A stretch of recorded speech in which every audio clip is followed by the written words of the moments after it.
دنیا مسلمانی کجاست؟ فرمان ربانی کجاست؟ قانون قرآنی کجاست؟ آیین انسانی کجاست؟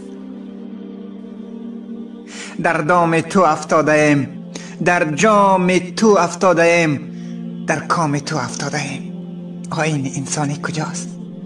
درهای دل بربسته ایم، از یار و اولاد خسته ایم، جام وفا بشکسته ایم.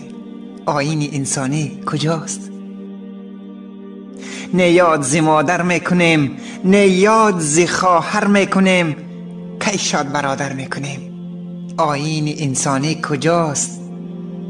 هم نارضا از ما پدر، با چشم تر گاه پسر، به رحم همه اهل بشر. آیین انسانی کجاست؟ دنیا همه شور و شر است، ویرانه دیوار و در است، هر روز مرگی باور است.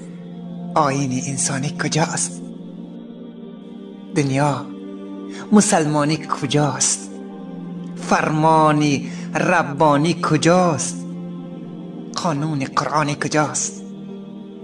آیین انسانی کجاست؟